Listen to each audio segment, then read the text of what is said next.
Hello. Welcome to this presentation on Synchronous Online Course Best Practices. My name is Matthew Pittman, and I will be taking you through this presentation today. We'll start with an overview. We'll go ahead and talk about the background and context of why we put this presentation together. We'll talk about the literature review that I did looking for online best practices. We'll talk about setting up for success, success through engagement, and success through interaction. These are three themes that we found when we did the literature review. We'll also talk about next steps, and then I have the list of references used in the literature review. So the background for this is I work for Ivy Tech North Central. We began piloting online courses during the fall of 2012, and they were synchronous online courses using Blackboard Collaborate web conferencing. We provided faculty who were teaching on this during the pilot in the fall 2012 semester and also in the spring 2013 semester with technical training on the functionality of Blackboard Collaborate web conferencing. However, we didn't provide any training or preparation for course design using this new modality. Many of the faculty had taught online before in more of the traditional asynchronous method where it's mostly text-based, or they were face-to-face instructors, but we didn't really give any academic training on how to get that material from the older modalities to this new method of teaching. What we found was many of the students that took the courses didn't enjoy them as much, and it didn't seem like faculty were utilizing the tool to the best that they could.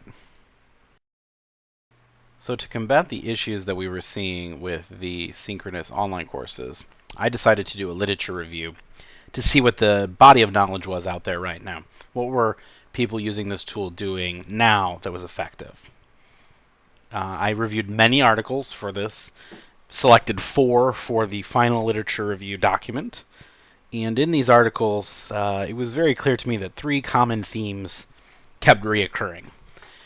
The first was technical setup, so how you actually set up the session. Do you let students log in early? Do you limit the number of people that can talk? Do you give them the ability to use microphones and webcams? Student engagement. How do you keep students engaged on a computer when they can so easily be browsing the web and doing other things? And student interaction, which is key to engagement, and also an area where we saw that our faculty weren't utilizing the tool to its full potential using things like the interactive whiteboard, polling, quiz options, things like that. So that's what the literature review looked at. We'll go ahead and start with setting up for success. One of the first things that I found in my research was you should consider how early you allow your students or learners to enter the session. The best practice, according to the literature, is at least 30 minutes. You want to allow them to get in early so that they can make sure that everything is working, do all that kind of technical checking, and it allows them to begin building a learning community through communicating with their fellow students, much like they would do if they were in a face-to-face class. Right before class, they might be talking with their friends or getting to know each other.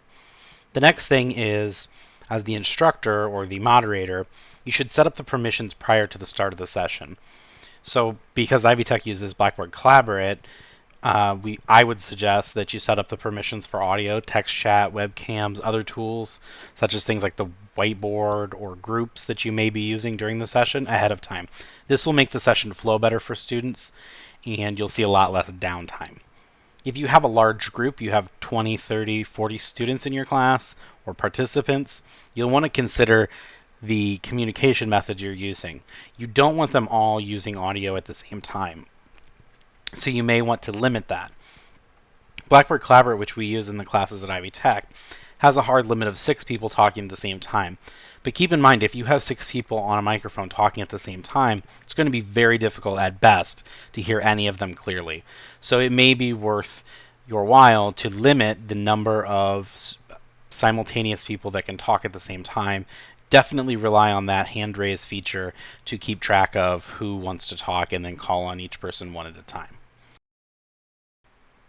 So the major takeaway for setting up for success is the more planned and thought out the session is, the more effective engaging it is for students. I also have a note here about Blackboard Collaborate Plan.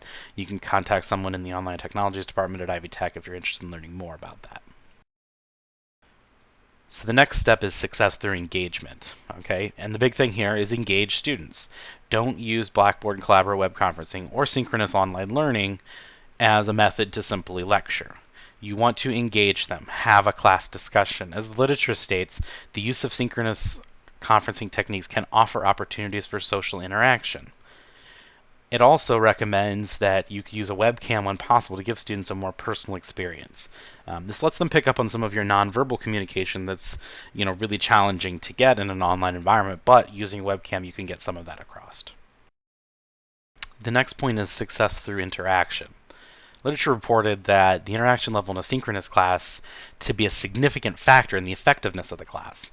Blackboard Collaborate has some great tools for interaction. Helps them stay engaged. Remember, they're sitting in front of a computer. It's very easy to get distracted. You can use polling or quiz features of Blackboard Collaborate web conferencing to ask them questions about content or gauge reactions. You can even use tools like the whiteboard to illustrate points, and even have them help out by filling in a chart or a diagram. Major takeaway for engagement and interaction is that it's a two-way tool. Use it not only to deliver content, but also to hear from them as well. Facilitate a discussion, engage learners, make it interactive. And there's a note on the screen there about groups as well. It's a great tool you can use in Blackboard Collaborate to allow them to work together even though they aren't physically in the same place. Next steps would be I'd like to see these best practices piloted in a selection of courses. Take a measure at the end of the course to see how students and faculty liked these best practices. Did they feel it made them more effective? Did the students feel engaged in the course? And to improve, once we figure out which ones are the best, to improve faculty trainings to include best practices that are identified as being effective. So those would be the next steps. We have my final list of references, 4 articles, very good. I definitely recommend reviewing those if you want to learn more about the background of this study. Thank you for listening.